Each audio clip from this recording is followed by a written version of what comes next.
So it looks like a global minimum tax is coming, and I just wanted to make a quick video to illustrate my thoughts on this and why I think it's a bad idea. So basically the OECD, which is really a club made up of the richest and most powerful countries in the world, they've come up with these proposals to introduce a global minimum corporate tax rate of 15%, which basically means that any company doing business all over the world, regardless of where you are, you're going to be paying a minimum of 15% corporate taxes on your profits. Now, this is a very different situation to what we've had historically, whereby your corporate tax profits are going to be assessed on the country that you're possibly structured in. You might have a presence in multiple places, and of course, because of this, many companies can take advantage of low tax jurisdictions and get favourable tax rates. So that's part of the reason they want to basically shut this down and introduce this 15% minimum tax rate. But I really hate this idea, because ultimately, for one, it really calls into question the sovereignty of individual countries. If you've got a country that makes its own rules, makes its own laws, and therefore also sets its own financial budgets, well, it's got to be in control of its own tax rate. And if it's not, then are we basically surrendering some sovereignty there if you're being enforced to basically have a 15% corporate tax rate just like every other country? So first of all, it feels very intrusive. It feels very as if the kind of richer countries are just kind of bullying the smaller countries into basically following their way. And so I don't like it from that perspective, the sovereignty question, and then potentially what might come next then is that, are we going to have more rules and laws that are going to be more internationally created, and the sovereignty continue to dwindle? I don't like the thought of that in general. But then on top of that, there's just the idea that who decides this arbitrary tax rate? I mean, every single country has its own needs and requirements. Just like any business will have various expenses and things it needs to do to sustain itself. Every country is the same. And what is quite telling, I feel, is that you have plenty of low tax countries. You look at United Arab Emirates, anyone that's been to Dubai will see that very low corporate tax rate. I mean, at the moment it's just been introduced at 9%, but historically it's been 0. Most people that go to Dubai will probably tell you that it's safe, very highly developed, good infrastructure. You've got countries like Singapore, Qatar, Hong Kong. You've got traditional places like the Bermuda, Cayman Islands, these traditional tax havens. Again, good public services, and generally speaking, you can have a very high standard of living. Switzerland, another one, Monaco. So you've got many places that are basically seen as tax haven jurisdictions, but paradoxically, or at least to some of these other countries, they have extremely good public services and they can be good places to live.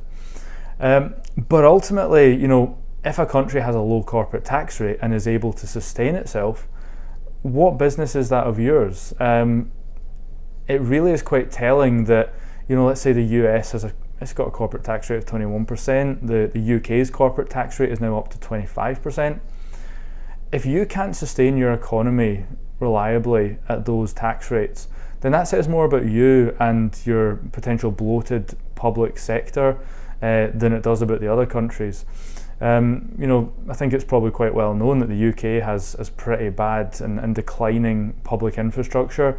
It's been that way for a long time now, and whilst the tax rate is obviously going to be one side of the equation, and the income that you can generate to fund those services, clearly the spending is another side. And if other countries are able to spend much more efficiently than you, and they're able to manage their affairs more effectively than you, then why should they be punished for that? Why should smaller countries basically be forced to pick up the tab and basically cater to the whims of the bloated Western economies that are charging high taxes but still not able to spend in an efficient manner?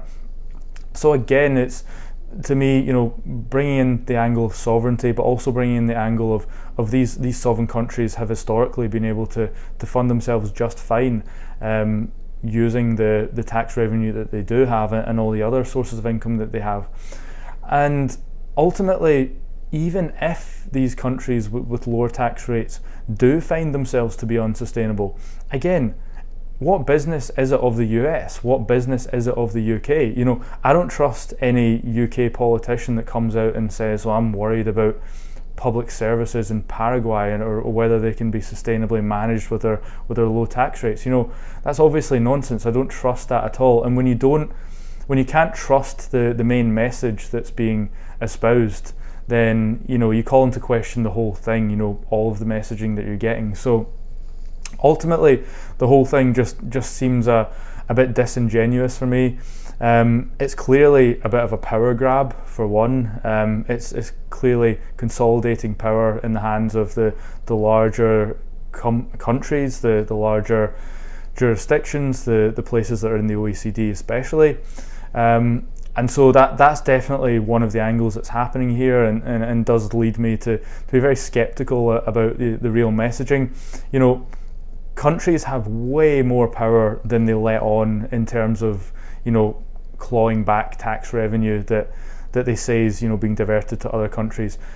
If the US really has a problem with tax revenue being diverted into Panama or the Cayman Islands, they can absolutely find it in themselves to introduce laws that will basically, stop that happening. There's so many different things that they could do. We could go on all day about all the different things they could put in place, but they don't do that. Instead, they're applying this really overly bureaucratic and hugely overreaching rule that basically drags every other country along with them. It just seems absurd to me. It's not the way to go about it.